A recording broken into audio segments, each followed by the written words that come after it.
Trojans swinging big and getting two huge recruiting pieces just in the past 24 hours, a little over 24 hours, getting a huge pickup. We've been worried about what's going on at center. And then also we've been talking about the coaching staff, talking about recruiting California. USC picks up a huge recruit in John J. Reed through the transfer portal. This guy's got about 1,500 snaps, played for the Syracuse Orangemen. And then you also have Chad Savage, who's been named a tight end and inside receivers coach for USC, filling in for Hansen, who's moving over to offensive line, for Coach Henson, who's moved on to Purdue. Preston, thank you so much for making it back. The hardest working man. This guy works it seems like he works constantly. Appreciate you being here. Just, I guess, maybe your initial thoughts on these two huge moves for USC and this recruiting rebound that we're seeing today. Yeah, man, I like Reed a lot. I was able to look at his film against Miami today. That Miami defensive front was super athletic and a very active front. And just like what I saw in film, very natural, at the center position. Wasn't catching a lot of bodies, was really snapping and attacking guys on the line of scrimmage, and, seemed to have good spatial awareness and slide ability on the interior. So, hey, the center position, that was one that, everybody had anxiety on, and, feel much better about that now. Now just, maybe want to try to grab a tackle. Would love to get another interior guy, but, it was a big pickup with a Wingfield as well. So, just move forward, but happy to have him in the fold. And then when you talk about Savage, did some research on him right here, right? A guy that is a very young coach right now, only at 30 years old. Started off at San Diego, coaching receivers, and then moved to Nevada where he coached tight ends. But when he was at Colorado State, really keyed in on, Southern California as his recruiting ground, and how he acquired some of the better receivers that went over there to Colorado State. So, hey, man, people all over the state are saying how serious of a recruiter this guy is. This is exactly what we need, and exactly what we need to recruit the state of California and reach prominence. So this is all good news. Yeah. We'll stick with Savage. Yeah. Like you said, a lot of people have been really concerned about the local recruiting, and I've been saying this whole time, Preston. I don't know what your feelings on it are, but I've been saying myself that it's not as much they don't want. I mean, who wouldn't want to recruit the fertile recruiting grounds of Southern California and really the West Coast, going into a very nice hotbed recently of Arizona, going into Las Vegas, Utah, right? You see a lot of really good depth of talent on the line and everywhere. And by the way, this goes into it. We'll talk later about the myth that is there aren't guys in the trenches here in Southern California, because that's complete rubbish, especially if you use the whole state of California. This is definitely ridiculous. But this is a guy that initially a lot of people are hyped on. A lot of local coaches know him, like you said, because he has recruited this area extensively. I'm really interested to see, because we know what Coach Belk has been doing on the defense side of the ball. Now we might see that uptick on the offensive side of the ball. And Coach Henney and Nua and everybody, they're really starting to get their feet wet, for lack of a better term, recruiting Southern California, getting relationships with, you guys don't understand how important it is to get the relationship with these coaches, get the relationship with the young men. I mean, it's one thing to come on in with a great pitch, but when you're going up against somebody, say it's an Oregon, or let's say it's an Ohio State or a Georgia or an Alabama, who've been on this recruit constantly. Now you're coming into a new school and trying to recruit him away. You're already at a disadvantage. But I do think this is year 2 for the defensive staff. We're already seeing a lot of traction for 2026. Again, most of it from Coach Belk. But I think that this move right here is another just big boy move by USC, saying the recruiting aspect. He's a young guy, right? And I don't want to be ageist, because I'm not exactly the youngest guy in the world, but it just seems like these younger guys, Preston, they're hungry, and they're out and they got the recruiting chops, and and they know social media. They're savvy. I think at age 30, I believe Savage is, no pun intended. It's just the way he's going to come about it with the angles and the depth of knowing and speaking to, the younger people. I think it's going to be a huge boom for USC. I've been talking about the big word development, right?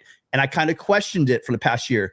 I know the development's there. Where's the recruiting? We know the money's at House of Victory. We're hearing imminently that they're going to have a general manager.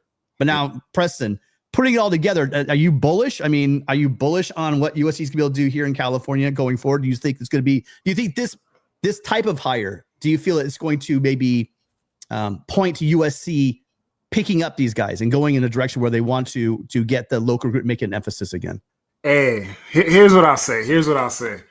I don't know if the guys signing on the dotted line, or if that's going to increase. But I like it, man. I like the fact that I saw Lincoln Riley in San Diego the other day, and I like the fact that I saw Lincoln Riley in Sacramento today. I like the fact that the coaches are all around the East Coast. Henny was in Washington yesterday. New was in Hawaii, looking at the number one tackle out of Hawaii. I love the movement, and I see the effort. So I am excited by the effort. I am excited about them, reaching out and having conversations and making handshakes with high school coaches all across the state, up north to down south. So I believe, things are going to change. I mean, you look at the 2026 class. It seems to be changing right there. When you look at that class, talked about it in my last video, how those kids are all California kids that all want to play together, that grew up playing together, and all want to come to USC. Many of them already committed. So seems like things are trending in the positive direction, but you never know because you're dealing with 16 to 18-year-olds. But I'm gonna stay positive. Things are looking pretty good right now. Yeah, and then I'm moving back onto Jandre Reed. This was a need we had in the program. We knew that losing Jonah Monheim, that USC was going to be, kind of scrambling. Killian O'Connor did an amazing job, absolutely amazing job in the bowl game, but he doesn't have that veteran presence, but actually just even depth. Having these two guys pushing each other, right, for that position. Obviously, Jandre Reed's coming in with 1,500 snaps in the past 2 seasons. Make sure you guys go ahead and check that out. Gabe has a really good, over at Towards the Blade, a really good video on Jandre Reed. Go check that out. He goes in quite into depth about his skills, his skill set, what he's seeing him. And really, I'll tease it here. He goes into how Lincoln Riley uses that center position, how crucial it is to the offense, the pressure that's put on, not just being athletic and be able to move, but also, knowing the line calls and doing a lot of stuff that in a normal offense, maybe some movement that you're gonna have to do on pulling. That you have to have quick feet and all the pieces. And this guy seems like he might be that guy. Yeah, for sure. I mean, one of the most complex positions on a football field, right? You got to be extremely intelligent. Got to be extremely aware of your surroundings, what the defense is doing, what your offense is doing, the audibles, the play calls. And guy that has a lot of experience, right? I mean, Killian O'Connor did look good against Texas A&M. I'm not gonna put dirt on my man's name. Like he did an excellent job. Surprised me and had me feeling all right about the reality of maybe him being there, being our starting center coming into week 1 next season. But it is nice to get a guy that's had multiple seasons playing the position at multiple levels and been consistent, been a winner. And gone up against some tough big time competition and Reed. So yeah, that's all positive. Yeah, and so like you said, on the offensive line in general, usually they're pretty smart dudes playing offensive line. You have to be, right. And like you said, and like Gabe said, it's a lot to put on that center to get it right. And maybe that might also slightly give Killian O'Connor that edge to it, knowing the offense.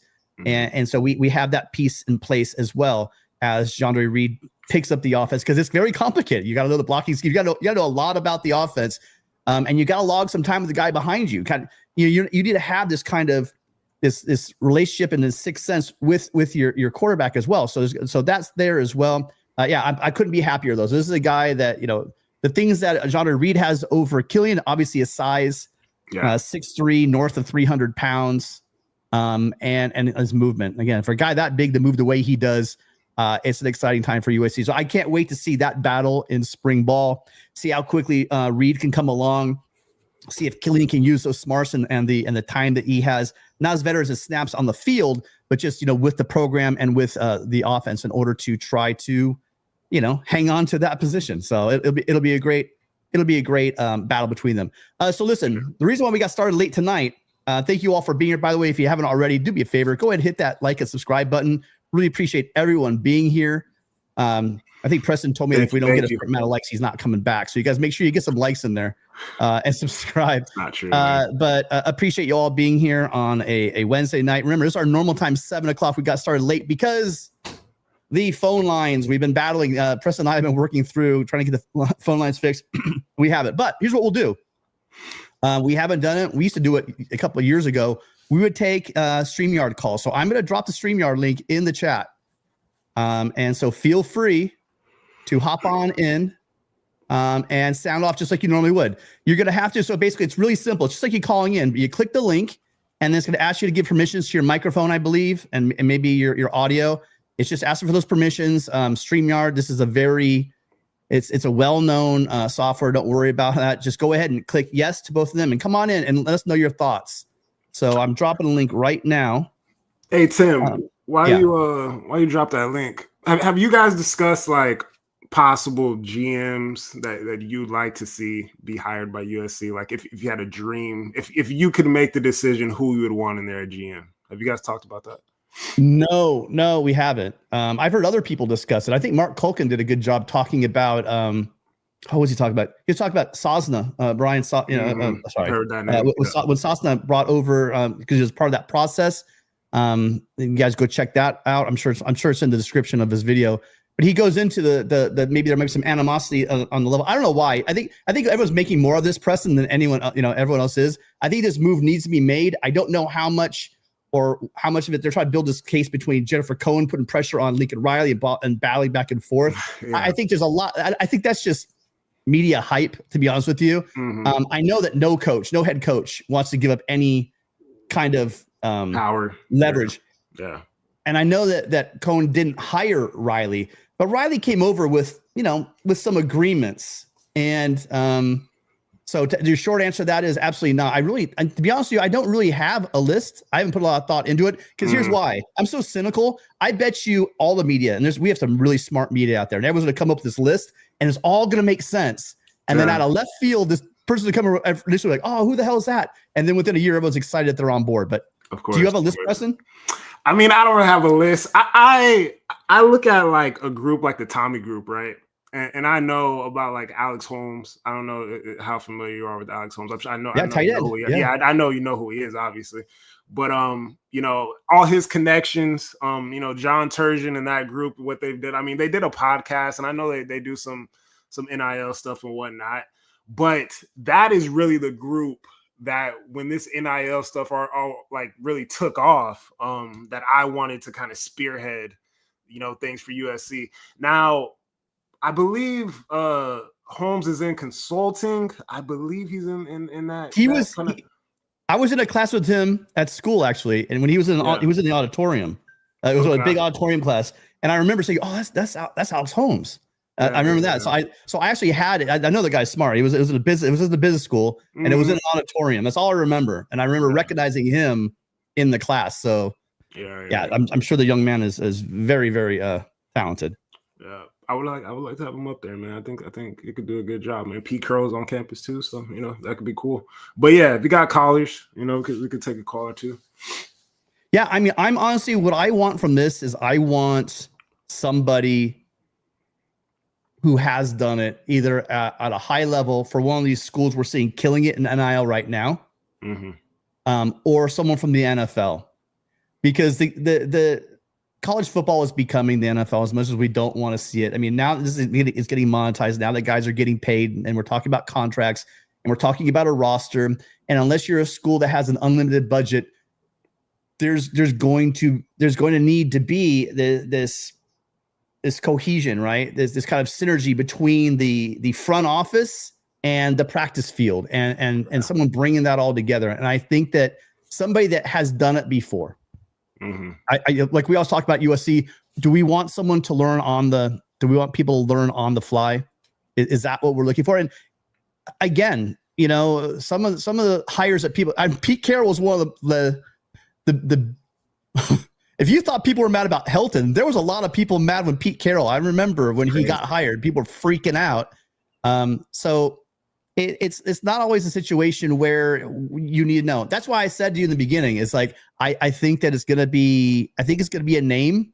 Yeah. I think that I think it has to be, since it's going to be over the next couple of weeks. It's not a definitive answer. That means someone's still in a hunt for something. If I'm reading the tea leaves correctly. Otherwise, I think if someone was just in a position now that they're not active, I think they would have been pulled in by now, or at least announced by now.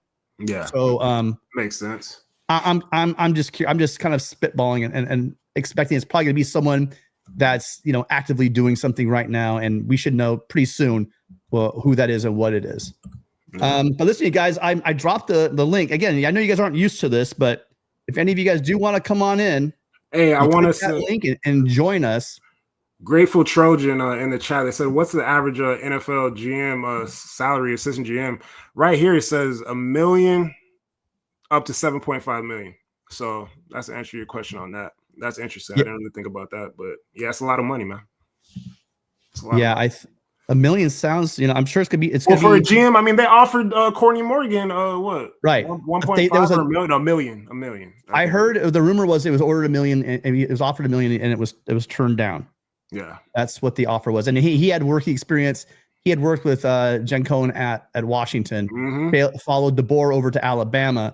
Yeah. So there was that working relationship, but for whatever reason, it didn't pan out. And it has, again, you guys remember this, it has to be the right relationship. You can't get the band back together just because he worked well with Jen Cohen. Doesn't mean that it's going to be a good fit for Lincoln Riley. I think that you need to have Lincoln Riley on board for this call. So, I mean, it's not a situation where you want to rush into it. And I don't, again, the acrimony, people are playing this up like Lincoln Riley's fighting this and stuff. No, I mean, Lincoln Riley wants to win. And this looks like the next step, in order to win. And I don't know.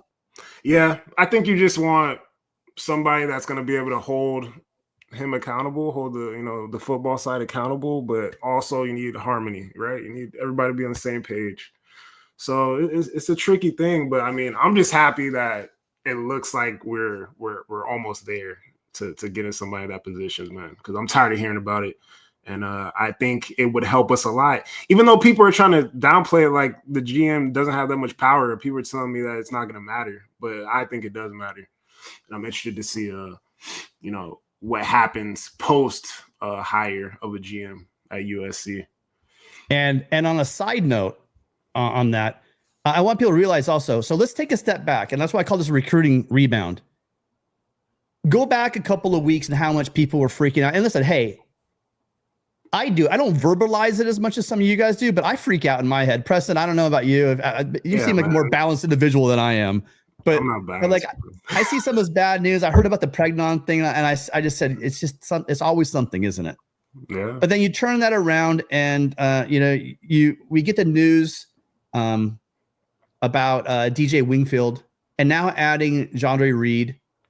Now, how nervous are you guys in the chat? I mean, it seems like they are addressing the issues that they have.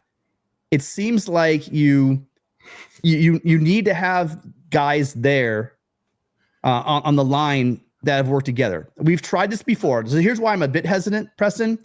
We saw what happened in 2023. Yeah. Mm-hmm. Yeah. And when you bring in multiple pieces in, because the one position group that you really need to have working together, and it's not like other position groups don't, but I mean, especially on offense, you really need these guys to get a lot of reps together. When to pass off a block, to know it, just to be able to know the offense, to work together. It's just kind of, you work really as a unit. And so when you don't have, that's why that 2022 group was so special. Why? Not only are they talented, but they had really taken their lumps through those Helton years.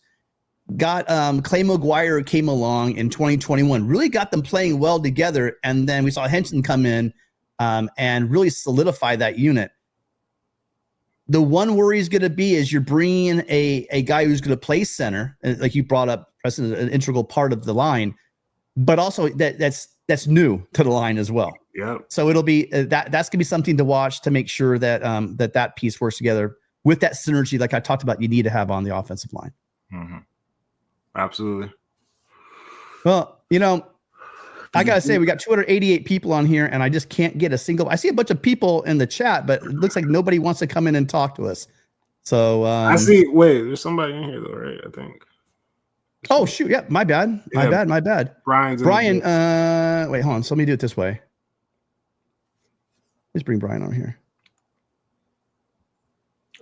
B. Jenkins. I have to say, one time, Brian came on and bailed me out when I was actually going solo, Preston, and I didn't have anybody. We had Brian. Brian, how you doing? Thanks for showing up.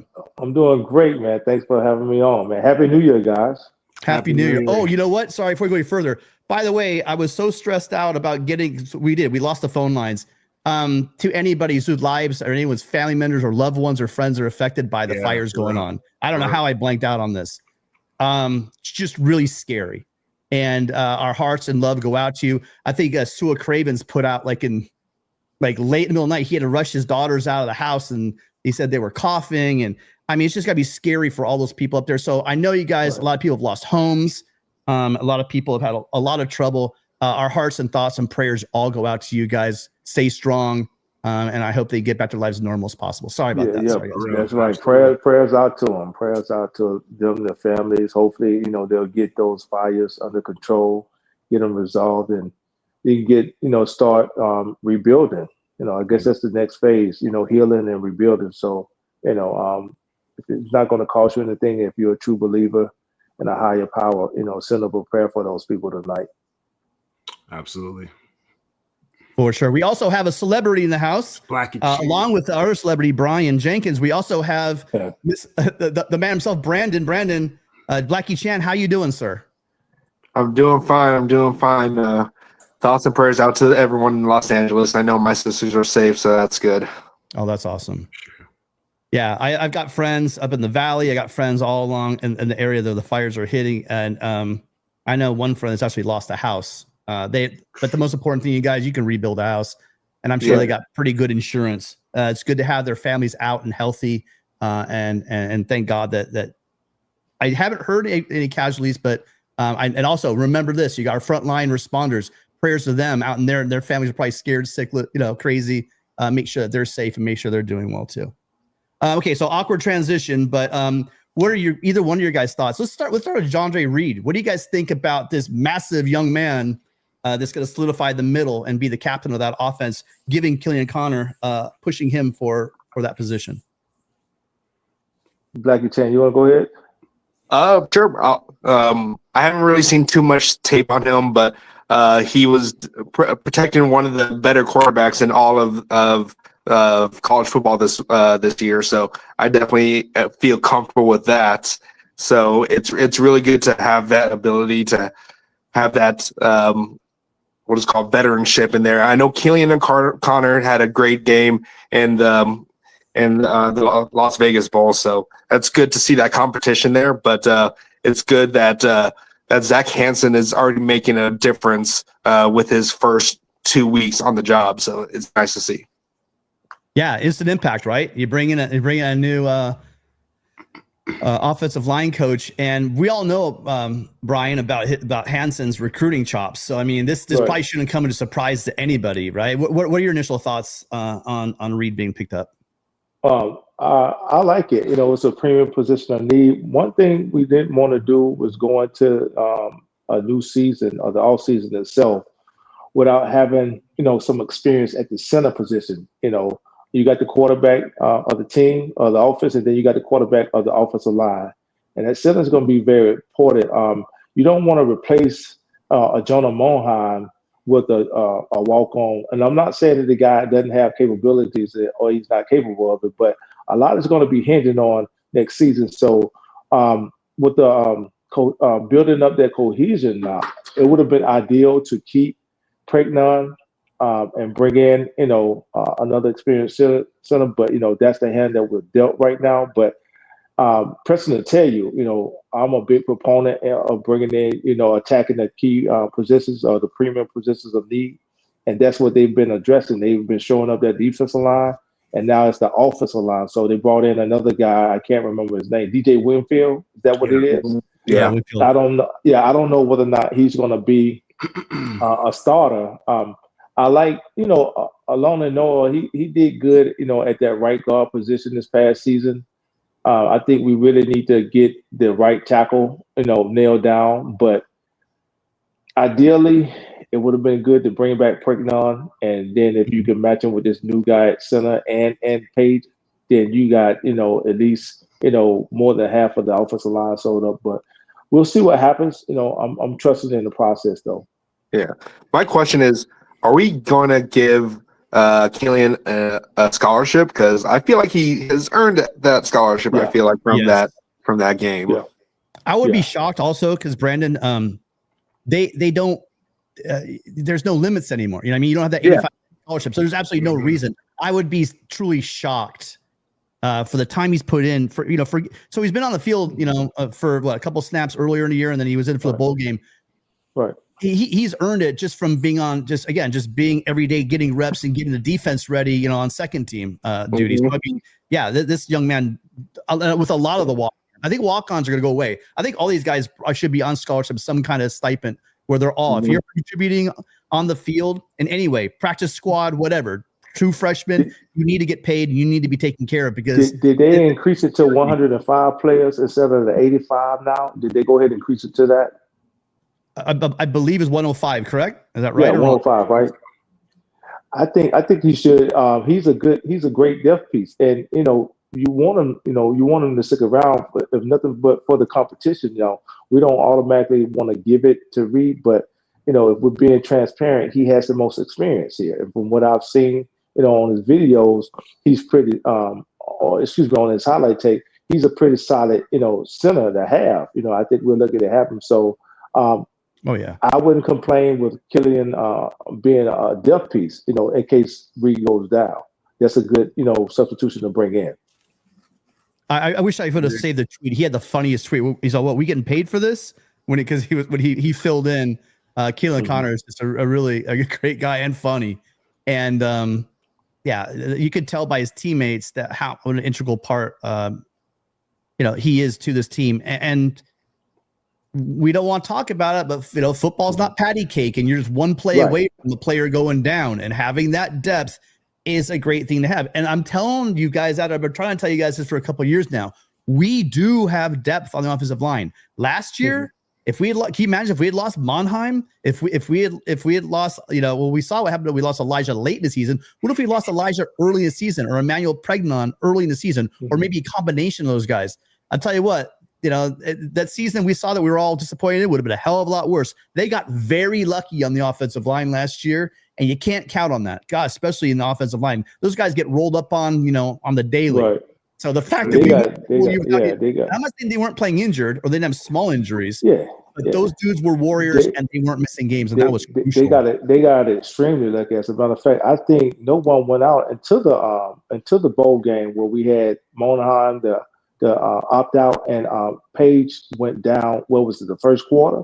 Other than that, pretty much we had a healthy season, for the offensive linemen. So again, it brings a lot of depth, but what's going to be more important is that the preseason that we're going to have next year, if you include the spring practice and the spring game, those first two games are going to be vital because it's going to give them, the coaching staff, a chance to see how they're going to mix and match those first two games, maybe 2.5 games. Going to give the coaching a chance to see how they can mix and match, who's going to work well with whom. I think that's going to be very important next season.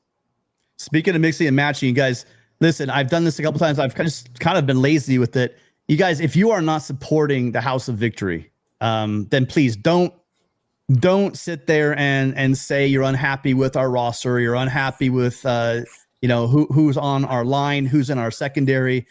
Support the House of Victory. There's all different levels. Preston has shared with us the fact that he's been able to donate. I've donated at a small degree back in the day, and you really do need to support in any way, shape, or form you can, because the whole state of Ohio, the reason why Ohio State's flying the way they are, they don't have a Phil Knight. Right. But they do have the state of Ohio. I mean, I don't know. We could ask Gabe. I think clearly more people show up for the Ohio State games than they do for Browns games. But I mean, I think they get more support than, the Bengals who won a Super Bowl. I mean, the level of support their fan base gives. We're in the Big Ten now, you guys. I was at that basketball game and it was embarrassing. I wouldn't say that Michigan had more fans at that game than we did, but they had louder fans and they were organized. And remember, Los Angeles is a transplant city. And and what I will tell you is that these Big Ten schools, they have huge. We're going to see it on the football field. We see it a couple times during the season, but you're going to see it in basketball especially. You guys get out to Galen and support our basketball team as well. Sorry, Gabe, I did have to take that shot. My bad. Hey guys, I'm going to have to jump off real quick though, but shout outs to our women's basketball team for taking the victory over Maryland. So, but yeah, I'm going to leave the show here, guys. So I got to take the dogs out. So, bye on, guys. I was going to ask you, you got a second to talk about Savage really quick before you go? Want to give us our thought really fast? Savage, if we can let him cook, like from what Scott has been saying, from what other coaches have been saying about him, like if he's that guy, then I'm excited, and it makes me more confident that we're going to be recruiting the West Coast or California more. Like I've been kind of negative about how we've been recruiting California. So hopefully, if what everyone is saying about him is true, if Lincoln Riley gives him the reins for California, I'm excited for it. And with the last name Savage, like how can you not like the guy? Right, it's baked in, isn't it? Awesome. Yeah. Hey, listen, Brandon, thank you for being here. Thanks. Appreciate it as always. You guys, make sure you're checking out a channel that I've talked about many times, and I see a lot of people getting over there enjoying their panel show. They have how many shows a week do you guys have, Brandon? We do Wednesdays and Sundays. It really all depends on how the season's going right now, and since it's going to be in the lull, we might scale back to one, but it's mainly twice a week. Yeah, so make sure you get a Gunner, and let's see, we have B Jones over there, and Raul and you are pretty much the mainstays of that channel. And get over there and support them. Like the Ports podcast. Make sure you get over there, subscribe, and hit that like button for them as well. Speaking of which, guys, thank you all for being here, and thank you, Brandon, so much. Appreciate you stopping by, man. Right on. Right on. Yeah, great show. I mean, I know you guys know about Light the Torch podcast. You guys make sure you get over there and supporting those guys. They do a great job over there. So, Mr. Jenkins, what do you think about Savage, the hire, Coach Savage? I just love the way that sounds, Coach Savage. Yeah, he's going to be coaching the tight ends and the inside receivers, right? That's right. And he has Southern California ties, something like that. Mm-hmm. I think it shows a more urgent need. I think Riley is starting to finally wake up and see the importance of recruiting, putting that fence up around Southern California like it was back in the day, not letting our top athletes get out of the region. For the longest, I've been saying, that you have the schools like Oregon, Ohio State, Alabama, and Georgia that's been bleeding Southern Cali dry for the longest, and now it's time to keep those kids back home. As you can see, somebody did a short video about I want to say it was USCJ, maybe he did a short video. It may have been Preston about the number of California kids that's currently in the playoffs right now. Just imagine, keeping those kids home. So I think with the 2026 class, they're putting more priority on keeping these kids home. They're starting to address the need of the coaching staff as far as from a recruitment standpoint. So if he can keep going into these communities in the neighborhood and start showing that these kids that they are, needed here, they are wanted in Southern California, I think it's a win-win for the coaching staff. And I hear that he's a heck of a developer as well. Absolutely. Yeah. I mean, there have been guys. There's been a Heisman Trophy winner from our backyard that's left. Right. It has been kind of painful to see the level. I mean, and look, you brought up a good point about the playoffs. Notre Dame's been a pain in our side when it comes to linebackers for a long time. And there's guys, from St. John Bosco right in our backyard that are going off to go play at Notre Dame, Ohio State. Just going into modern day and Bosco and picking up linemen. Oregon as well. It's been a theme. And again, I don't know if you guys caught this earlier, but I just simply said the coaches we had in place, we know they're developers. Mm-hmm. We just had to give them they deserve it. You can't just build relationships overnight. I mean, they came in, the defensive guys all came in, last year, And then the offensive guys only been here like basically really just for 3 recruiting cycles. So it's twofold: getting a hold and getting to build relationships with families, getting in those living rooms, getting to know the player, through social media, and then also just being in his games, kind of pressing the flesh. And then you also have to have those relationships with the local high schools. And I think that there's been a concerted effort to do that. And I think as that grows, continues, I think that local battles that we are losing now that we do have our NIL in order, I think that those losses that we've been seeing, them is so catastrophic at key positions. Think about some of these teams that have gone to win national championships. They probably don't win those national championships with some California players on their rosters. So yeah, I know they don't. I know they don't. Absolutely. I know they don't. They don't go out and compete. And even though Tua is not a California kid, he's still a West Coast kid. Alabama doesn't win a national championship without Tua. They don't win as many games as they did, without a Najee Harris. They don't.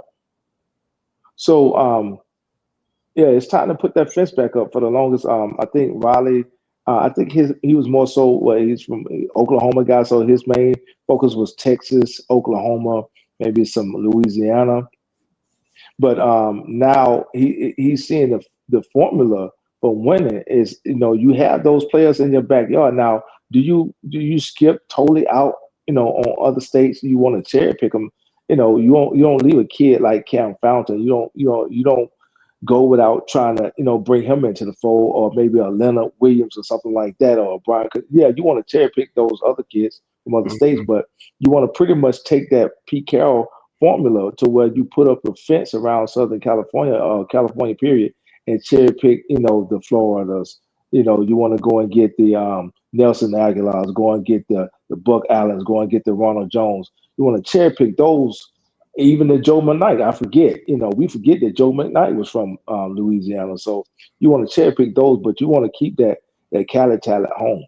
Also, that Cali talent was going to put the most fans in the seats. So you want to see the stadium full. You want to see the Coliseum full. Keep that Cali talent home. That's another aspect of it as well. Yeah. Are you bullish now, Preston? How are you feeling about the local recruiting, local talent, and what Coach Savage with his relationships and his track record? Again, not just specifically him, but really, what is this? I think this is a signal from the administration, from the coaching staff, saying that they are going to make California a priority. Your thoughts on that, Preston? I love it, man. And it just makes it so much easier to keep these kids in the fold, right? Because they don't have to hop on a plane, fly 6 hours to California to come and see a staff. They don't got to get on the phone, late night and talk to the staff. Like, they could just come every weekend. They could come multiple times throughout the week, come to campus, check out practice, come to games during the course of the season. So it's a pretty good way to keep those relationships tight and hold on to a lot of these prospects. And then you got the friends and family aspect. What Brian is saying is, getting, local people involved in the program, bringing fans from the past, now to the present, cheering on their nephews, their family friends, people they ended up raising. So this is all positive. And yeah, man, it looks good. I see the effort. I see the coaches. I see Lincoln making rounds across the state. So I feel pretty good about it. Yeah, and just talking about keeping guys home. I mean, again, I'm very happy that our 2026 secondary. Just seeing guys like Dijon Lee leave, Hayden Lowe, tough. Jackson Lloyd. Right. You can't build with California. Jackson Lloyd, Ferriamo, Chuck McDonald over at Mater Dei, Epi over at St. John Bosco. I mean, there's you go down the list of guys. Marco Jones. There's a number of guys. Wyatt as the well. running back for Georgia, Frazier. Running back for Georgia, Frazier, he's out of Compton. Unbelievable. And losing. Well, I mean, people don't realize that Brock Bauer is not Southern California, but he's from Northern California, correct? Right. I mean, the level of talent in California, the way that they talk about you have to go outside. Do not get me wrong, like Brian said. This university going back, forget Pete Carroll, going all the way back, you have, guys that come in from around the country. McKay and he started it. My dad tells me about it. He would just put a wall around LA. The battle back then was to keep guys from going across town to UCLA. Now it's to keep everybody else out because the world has shrunk, hasn't it? With air travel and with NI and everything, even more so than before. but you build a wall, you keep our guys local, and then you have to, if you want to win, you're going to need to go get those first round talents out there in Florida, in Georgia, in Louisiana, in Texas, in Pennsylvania. Right. You're going to need to travel out and go get those guys. But you need the focus. I just listed those names just from this class alone. Don't let anyone sell you on. Don't let these on 3s and 247s diminish by giving, like, California 1 or 2 5-stars. That's horse shit. Every year in the city league, you have dogs that are just are built to play, and they end up, maybe they don't have the big stars, maybe it takes a little while, but they rise to the top. And for some reason, the star system, I don't know, it might be the fact that all 3 of the big ones are all located in Nashville, Tennessee. Did you guys know that? I know. Yeah. Do you think it's a coincidence that they don't get out here to the West Coast and don't think much about us? And a part of it is a company, you guys. Remember this as well. It's entertainment and it's money. Okay. Right. So which fan bases are subscribing at the highest level? Which fan bases do they want to appease? Which coaching staffs do they want to give the wink to so they get that inside information? So there's a lot that goes into it. And you see these top guys or 5 stars there. And how do you decide? Is a guard can't be a 5-star? It's got to be a tackle. You can't. It's crazy the way they come with these numbers. Yeah. Right. So I think the next thing. Most of the time, it has nothing to do on the field, man. It's crazy. Go ahead, Brian. I think the next thing to do now is, now that they started the building block, the next thing to do now is to win. That's going to be the most important thing, because you can't have, I can't remember who said this, but I want to make sure that I give them credit. Maybe USCJ said this. You can't have an entire generation of kids see us, SC miss the playoffs every year. Yeah. So you started, you got to start with the little league. And from what I understand, a lot of little league teams or Pop Warner teams in the Southern California area, now they starting to, they're starting to have the Ohio State, uniforms, the Oregon uniforms. They grew up seeing this, and this is who they want to play for. It should be that way. So you got to get back to the mountaintop. You got to start back winning. You got to start, showing your face in these playoffs. So these kids will grow up saying, hey, SC win, and that's what we want to go to. So like you were saying, nowadays with the NIL and your travel, all of the advantages you have with traveling, and the portal, they can, take off and go to another team, and get a nice little deal. And if they're not happy with the situation, go to another team. You want to keep those, you much rather keep those kids home. There's a lot of Cali kids up there in Oregon right now that one has already jumped into the portal. What's his name? The receiver? Pelham.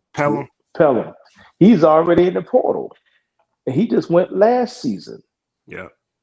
Yeah. Well, I mean, I think he's saying that they're recruiting over him a lot. And I mean, the person I point to is, I remember Gerard Martinez. So whenever I talk about recruiting, Scott and Gerard, those guys just know their stuff from On3 and 247. And they've been saying it for years.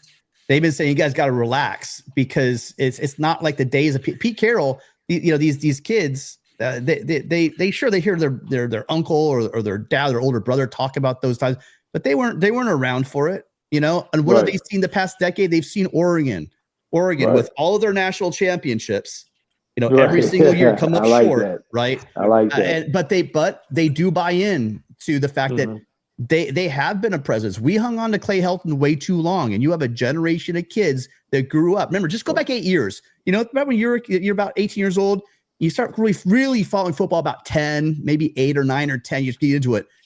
Right. Well, go back 8 or 9, 10 years ago. We're talking about maybe Sam Darnold a little bit. They were really young, but then at the rise, then all of a sudden, SC tanked, and you have a lot of kids that watch a lot of really good Utah teams and a lot of Oregon teams, and dominate basically the Pac-12. And it was not USC. Matter of fact, USC was hurting itself. So if you notice, Tim, to your credit, about 5 or 6, maybe 5, I would say 5 to 8 years ago, a lot of kids were, you had some kids committing to SC off of the strength of Reggie Bush, seeing Reggie Bush play. Well, now those kids have started to fade away, or have faded away over the last 4 or 5 years. Well, they haven't seen SC win, so they don't know about the tradition of Lindell White, your Matt Leinarts, your Frosted Workers, your Jarrell Cases. They don't know about those kids, those players. So now they moved on to what's current. and no Wild Bunch either. Your Ray Malugers, your Brian Cushing, they don't know about those guys. Reggie Bush sold USC for the longest. Well, again, it's starting to fade away. So who's winning right now? Outside of the one season that Riley had, which was his first season, it's been pretty much average. As a matter of fact, we've missed the postseason at least twice over the past 6 or 7 years, right? So that's not a good look for these kids that's watching Oregon come along with the different uniforms, with the 1,000 uniforms and the different helmets. And now that they're passing out money and seeing them in the role playing the Rose Bowl or your Ohio States, or seeing Alabama at the top of their peak using California talent. That's when all of the talent started leaving. They were like, well, if SC not winning and they're not really showing me any interest, why don't I just go somewhere else? Yeah. Yeah. And So the winning will fix that. Hang on a second, Winning Brian. will fix it. Mark. Yeah. Hang on a second, Brian. Mark, thank you for joining us. Hey, appreciate it, man.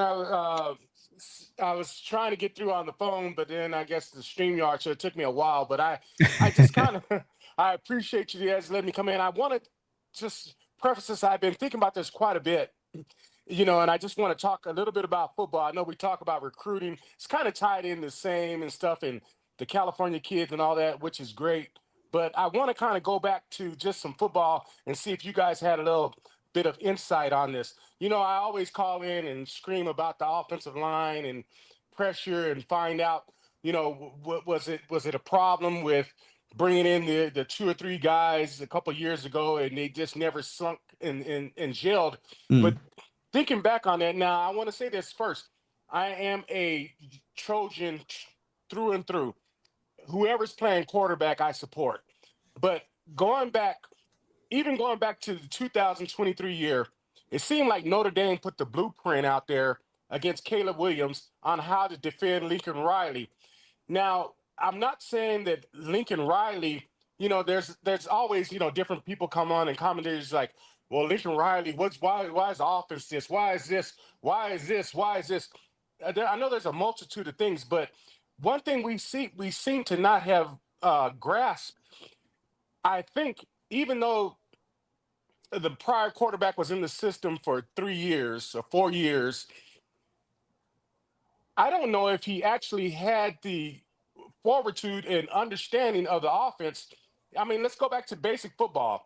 Outside of Michigan having that push from the front and using Notre Dame's blueprint with the blitzes from the outside, I don't see, Jonah Monheim was a great center, but I don't see the offensive line or the quarterback making the check. I don't see the hot reads going on. And I think Lincoln was limited in his play calling because his quarterbacks wasn't able to recognize that. When we did recognize that, it could have been a combination of Branch or whatever receiver, maybe not breaking his route off shorter on these quick reads or something like that. But these led to these pick six. Also, once the offensive line started to gel, when we did throw to the outside, we had a lot of 50-50 balls that receivers were open, had to come back and fight for the ball.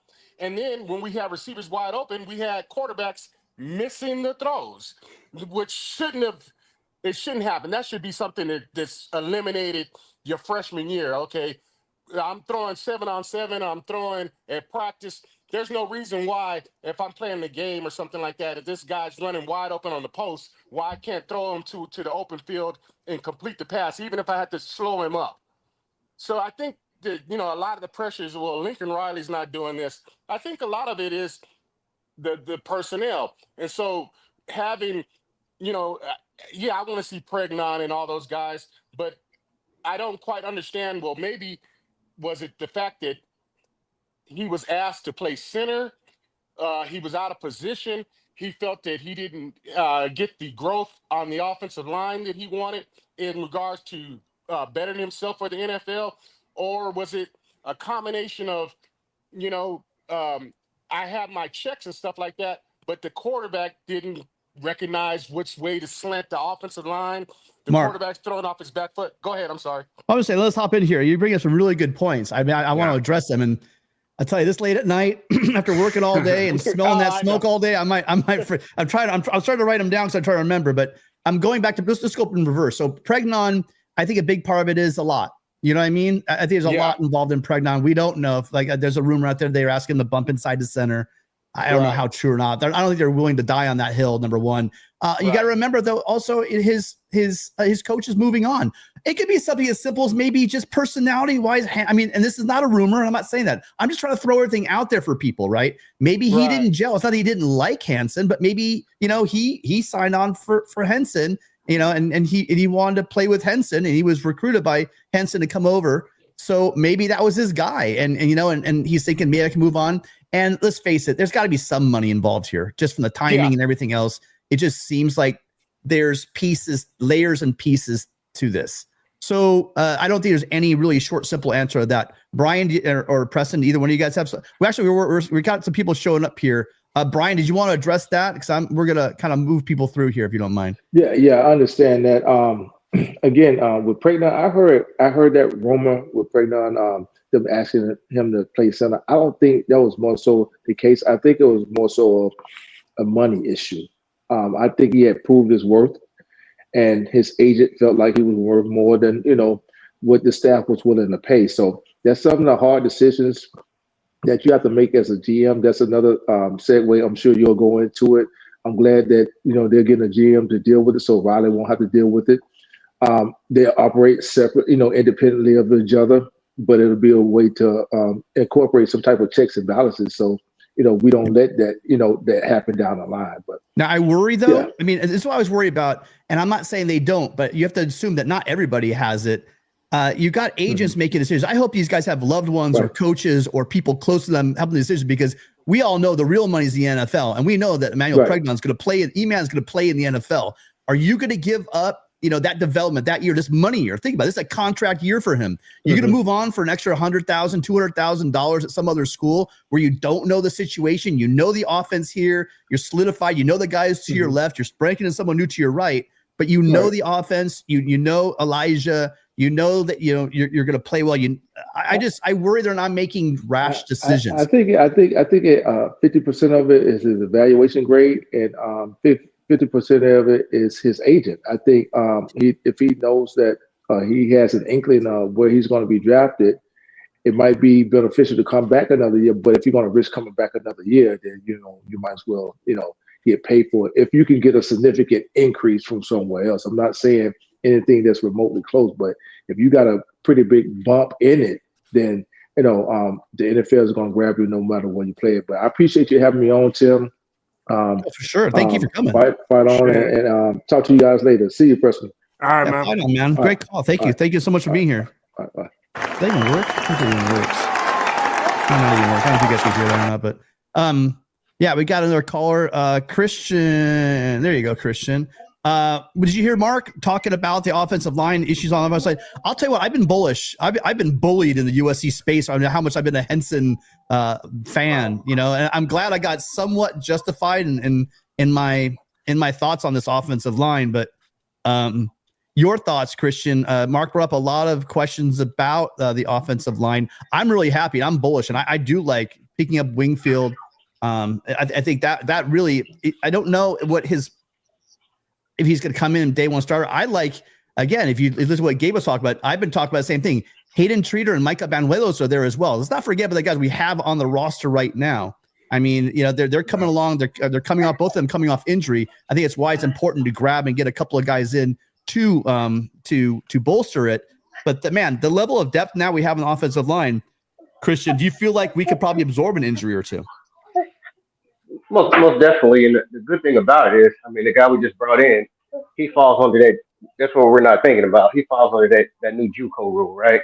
Because he was at JUCO, so we're not getting a 1 year rental. You know what I mean?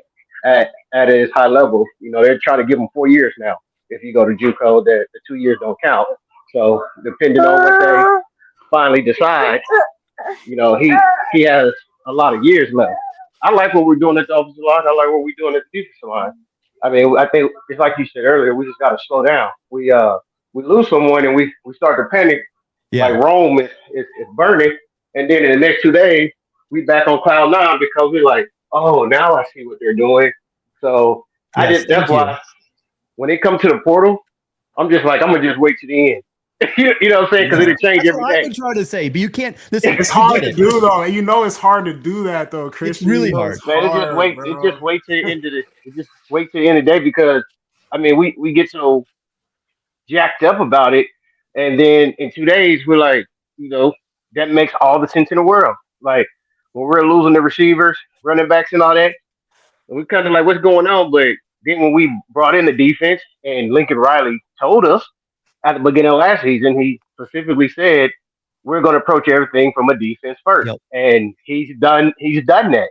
I mean, a lot of people are complaining about his play call. And why are you kicking a field goal against Maryland? It's 4th-and-1. We should go for it. Why against Penn State we're playing for a field goal instead of go? I'm like any coach would do that, but we wanted him and we got onto him about defense being so bad, and he said, "I'm going to approach this from a defensive mindset first." Then when he started doing it, now we're still complaining. So, I, but I like the way it's moving. But one thing I did hear Mark say uh, about I don't give any credit to Notre Dame, right? It wasn't Notre Dame, and Notre Dame didn't magically figure Riley offense out or nothing. If you look at last season, the struggles really began in Arizona, and it's very simple what everyone wants to do. And what Arizona did is they took out a linebacker and they brought in what 6, 7 defensive backs, basically played Yeah. a dime the whole game and just dropped everybody back in coverage, right? But the key thing is, again, if your offensive line is stout, all you all you gotta do is run the ball again. That's the remedy. That's the remedy. Right. How people want to play it is to just run the ball against a thin line Yeah. and until run them out of it. And we did that against Arizona, but sometimes if we get behind, we get to panic, the air raid comes out, right? But the way he's building his team, the size of the backs and all that, and the way we played Texas A&M, and people don't want to give Riley credit for it, but I'm like, you have to see that towards the end of the year, he might still didn't run it as much as he can, but he made a committed effort that even when the run wasn't working, he stuck with the run. Against Texas A&M, we had negative yards in the first half rushing, but yeah, he kept running. We ran That's the a good ball point, over 30 something. Christian. Go Let's, ahead, let's Tim. come back to that. What you said. That goes back to Riley and really all air raids. But the Big 12 teams will try to do it on Riley, basically to drop guys. You know, drop 8, drop 7 guys, and just keep everything in front of them. And you need to run. You just need to run out of it. It goes back to Graham Harrell. I mean, that's what they did against Graham Harrell. You know, so well. And a Utah So thing. it's not like it's not like it's a magic potion. Like no, give it's Notre Dame a credit for common thing. anything. Right. And the answer is, like you said, the antidote is run the ball. They want to go with that light box, then you have to have like a Brian Jackson or a thumper that's just going to get you those 4, 5, 6 yards and then run them out of that defense. All right. And the second thing that you need is that the only way that works to where they can drop 8 and not get picked apart still is if they can get pressure with 4. And our offensive lines have struggled the last couple of years where people can get pressure with 4. They don't even have to blitz, right? Mm-hmm. So it's about sewing up that offensive line to where if you want to drop on people in rush 3, then our quarterback should be able to sit back there all day against 5-on-3, right, or 5-on-4. But if your offensive line can't hold up against a 4-man rush, then you are in trouble. If you look at Deontay Lamb, we tried the same thing a lot this year, right? People saying, why are our DBs playing so far? One, if our DBs came up and pressed outside Jalen Smith, they was going to get beat. We've seen that. Second of all, our front 4, we struggled to get any type of rush or pressure on the quarterback. So they quarterbacks used to sit back there in the pocket all day and be able to pick us apart, even though we're dropping back in these zone coverages and in these zone blitzes, because we're not able to get pressure with 4. So that's the other remedy. So you are right there, Mark. That the offensive line needs to show up. And I like the offensive line moves, Tim, for the simple fact that the offensive line in the bowl game and they played better toward the second half of the season, but there still were some struggles. Our center was pushed back in Mava's lap a few times, right? Yeah. The edges gave up a lot of pressure to number 15. Like 15 caused havoc on this. I mean, he had like a 30-yard sack when Mava tried to roll out. He's the one that as soon as he got the ball and tried to throw the screen play, nobody chipped him or anything like that. But the biggest thing is that if our offensive line can't hold up, our tight ends and running backs are not going to be able to go out in the routes because they're going to have to stay in and help block, which they did the second half of Michigan we had to do, and Riley started doing it a lot more by leaving tight ends in the chip block and running backs in chip block. So if we want our tight ends to get back into the game and running backs out in the pass game more often, that does pigeonhole the offense. But with the line, what they showed, they wasn't steamrolled. You know what I mean? So I still gave them a A- on the Texas A&M game, which is great. But I think we're going to get there.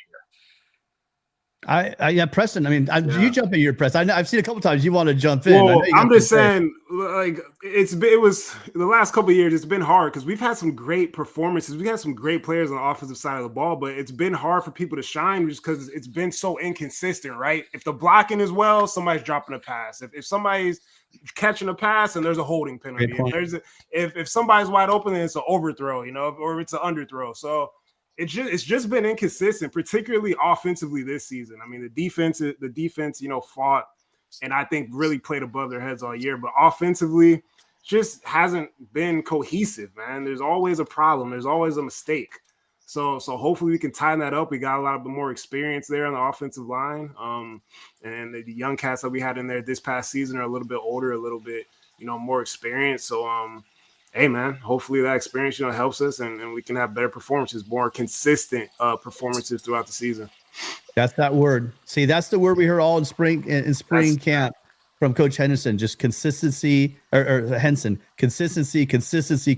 Whenever we'd ask him a question about, a position, who on the line, he'd say, well, I'd like to see more consistency, or, well, I'm looking for consistency. He would say it over and over. And we know that. Why? Because the offensive line, you don't want to hear their name. You hear their name, they're getting caught for a holding penalty or they're blowing an assignment or whatever. So when you don't hear anything about a player, that's actually a good thing. They're being consistent, right? Mm-hmm. And I like that. And then I don't know, I'm not sure if it was Mark or if it was Brian earlier brought up the fact that, maybe it was you, Christian, that it might be that because of is it the personnel, is it the play calling? I think it might be the situation. You guys, it's both, just like Preston said.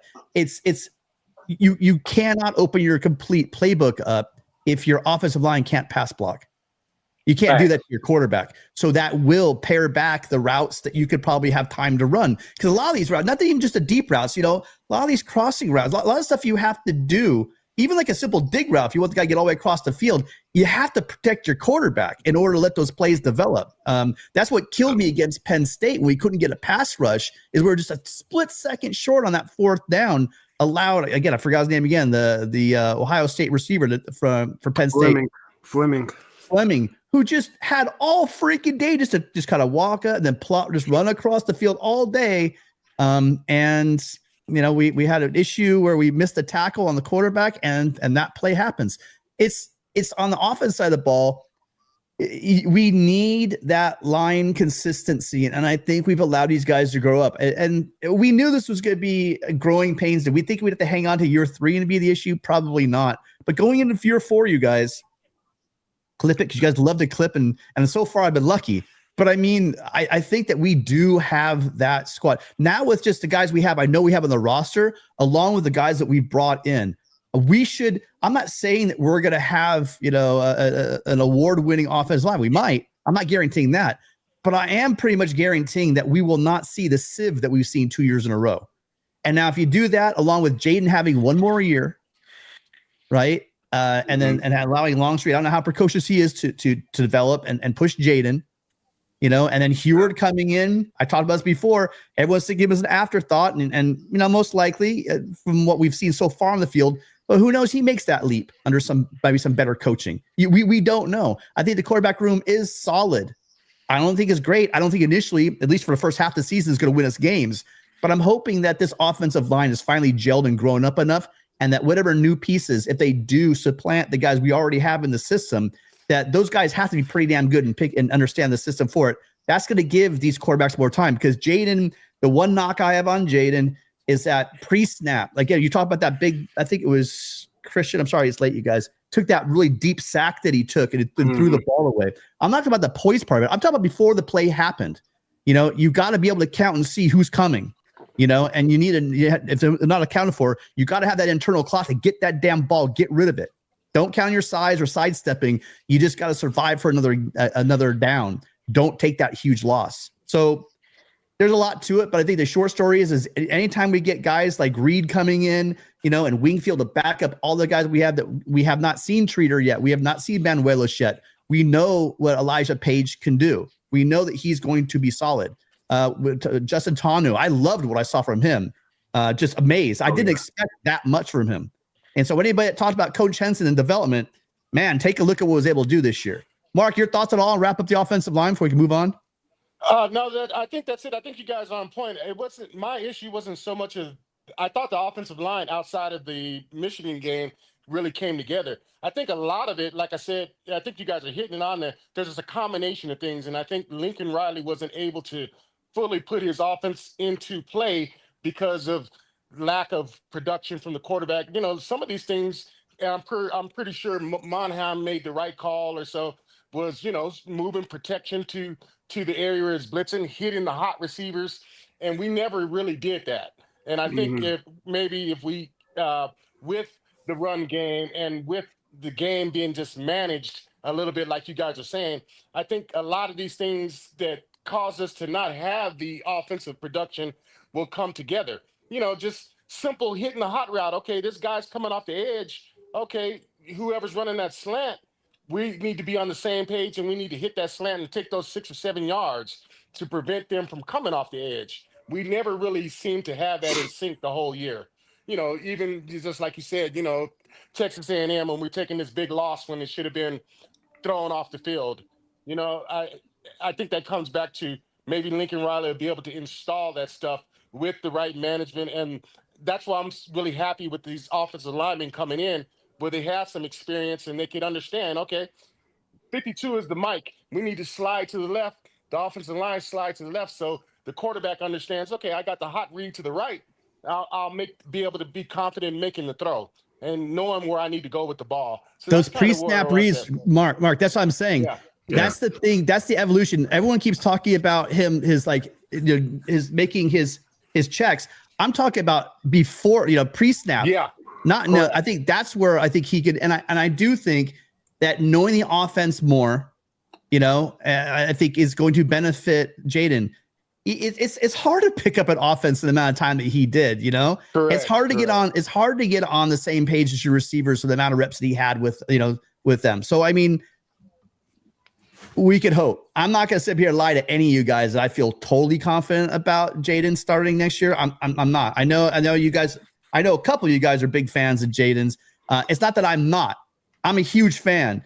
I still have concerns. And I'm not doubting Thomas, dude. I need to see it. I need to feel it. I need to see something with my own eyes, touch it with my own hands, and be able to realize that it's real before I can really go on. Because that's the part of his game that once he gets that down, we all know he has the physical tools. So. Correct. Anyway, yeah. It's all of us with the untrained eye. It just kind of bothers me when I hear some of the podcasters kind of, I know they're in the corner of Miller Moss, and I wanted him to be successful too. But okay, well, I'm one of them though. I didn't see much of a difference between the two quarterbacks, to be honest with you. Sorry, go ahead. Well, I think I kind of understand. Well, I'm pretty sure Lincoln's like, okay, well, we're not hitting these hot routes. We're not being able to matriculate down the field. Maybe I need to make a change. And, whoever's playing, Sam Darnold jumped in and didn't have the greatest of game against Alabama. But then after the Utah game, everybody said, okay, well, Sam Darnold should be playing. There was a time when Aaron Court was the quarterback and then, he was a 5-star and, he was replaced by Matt Barkley.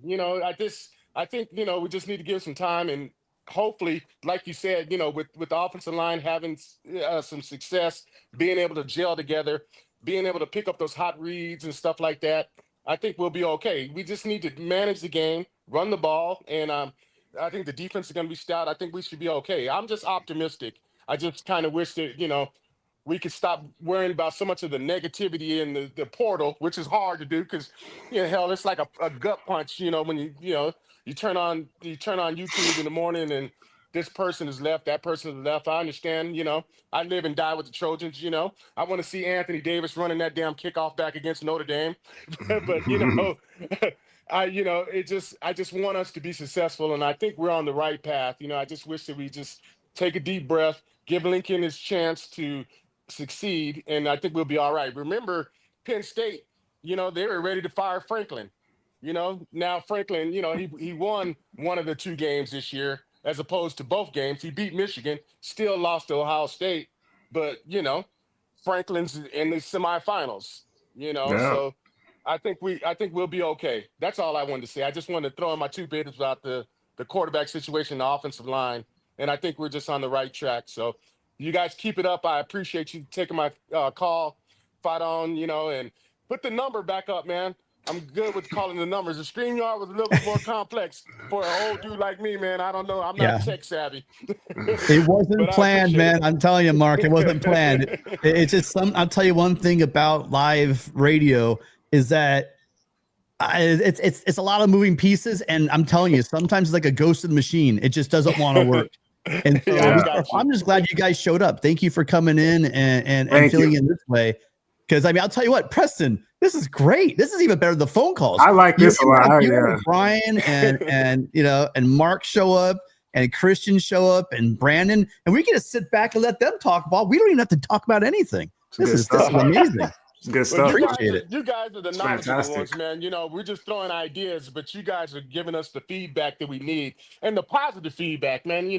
Like I said, it's hard to turn on YouTube in the morning and hear some commentator or somebody like with the negativity and like, darn, I want all the kids from California. Yeah, I want all this. I want all the 5 stars. We want all that. But it's a different era now. It's not Pete Carroll where you could give a scholarship and a kid wanted to come play for USC. Now you got all these other intangibles, and you got money thrown out, and you got this, you got that, and you don't have the same allegiance, to the, Reggie Bush is playing. I want to put that uniform on too. It's not the same deal as it was back in the 90s or the early 2000s. So, I appreciate you guys' positivity, man. Just keep it going, man.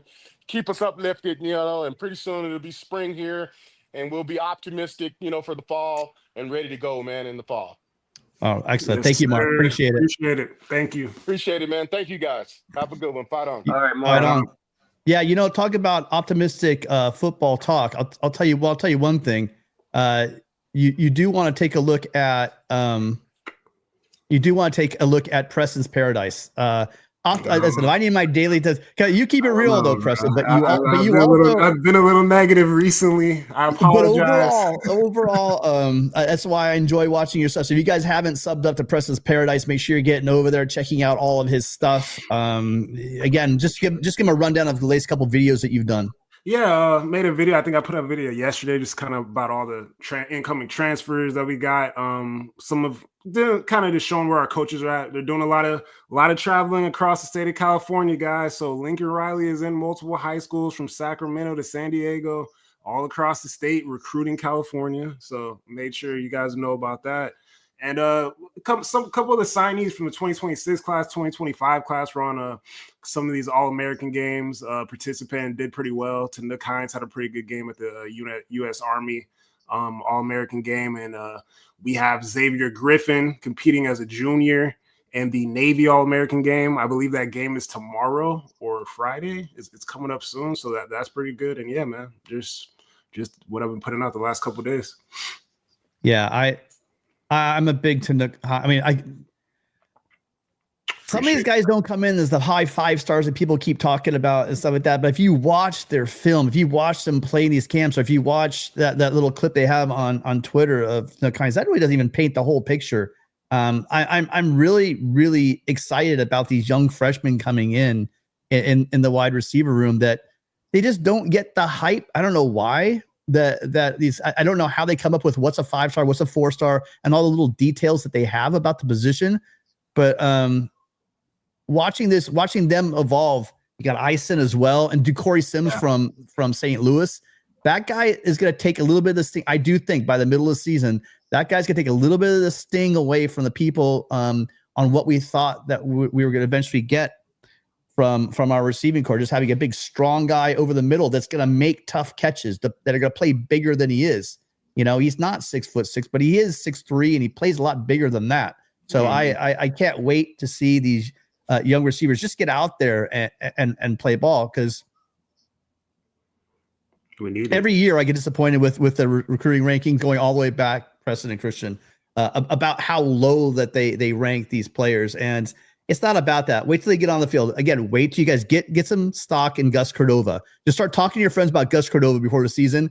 Because I promise you, at some point during the season, towards the end of the season, and definitely into 2026, you're going to be able to point back to that and say, I was talking about that guy that was so completely underrated as a recruit. So yeah. Just a little free advice there for the water cooler. Yeah. And there's another kid we have coming that's definitely underrated. Cornerback Matt Reardon. He's vastly underrated. I mean, the kid had like 9 interceptions this season.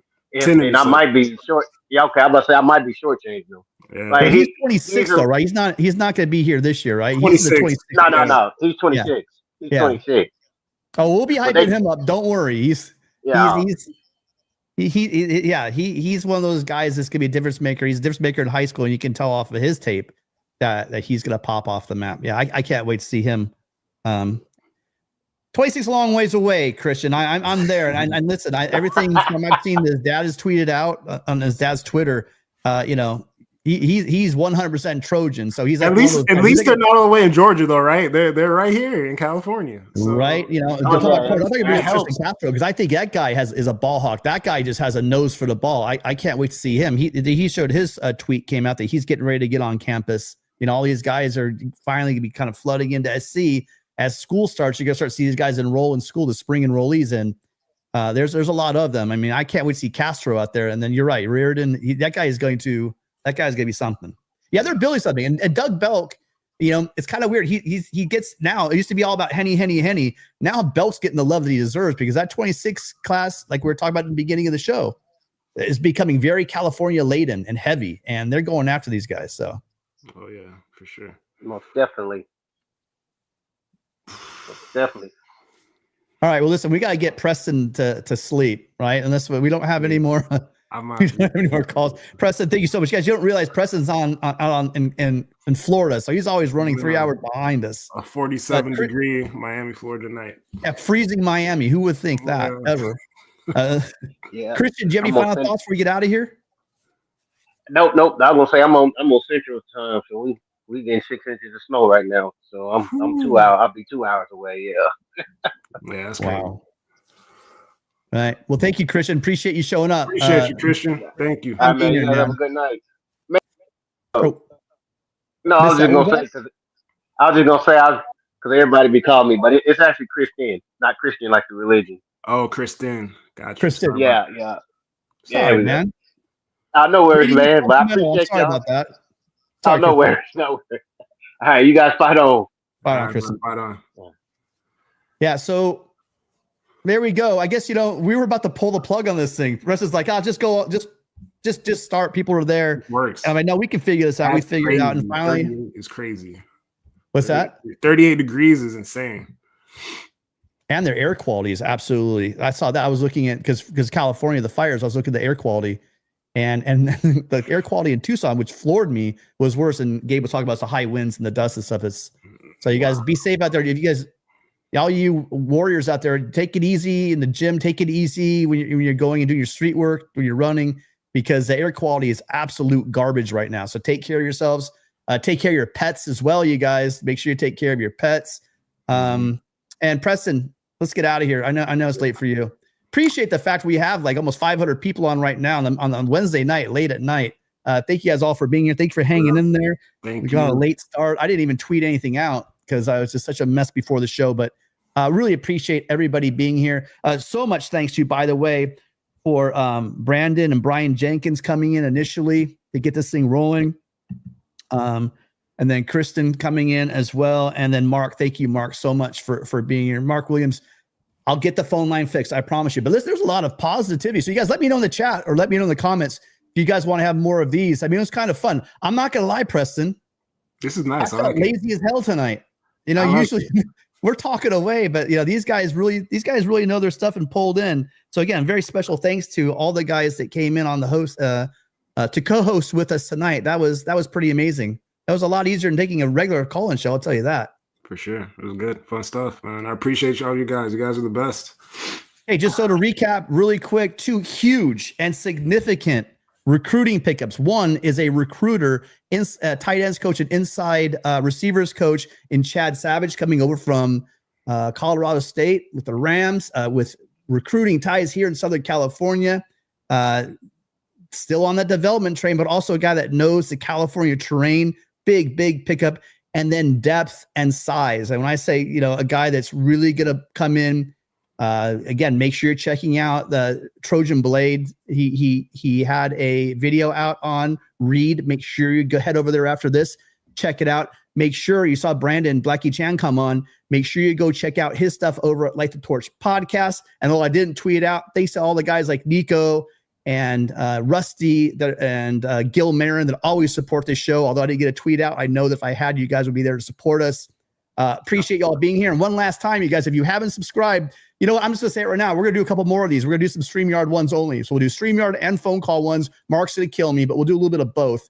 Because I got to say, Preston, this was just easy and it was fun. I felt like I was just, I felt like I was just hanging out at a tailgate. Yeah. And I was listening to the show going on. So it was pretty fun to do. So, and I'll tell you what, it's a lot easier after a long day to do that than to deal with calls coming in and me having to talk too much. So thank you guys. We'll see everybody here definitely next Wednesday at 7. We'll have that, but we'll see if we can fit in another call-in show just like this. And then we're going to have a show going forward, which is going to be on Mondays, where it's just going to be straight up old school live show, meaning we're not going to take calls. We're not going to take StreamYard.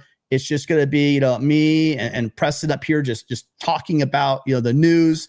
And I hope, that you guys can enjoy it. Just simply like the old days that we used to do. We used to have 2 shows, a call-in show and then just like a news show. That way we can hear more from Preston, because I know you guys are tired of hearing me talking. So for Preston, I'm Tim. Thank you guys all for being here. Hit that like, hit that subscribe button. And we will see everybody for sure next Wednesday. For sure next Monday at 7:00, and then Wednesday for the call-in show. Fight on, you guys. Fight on.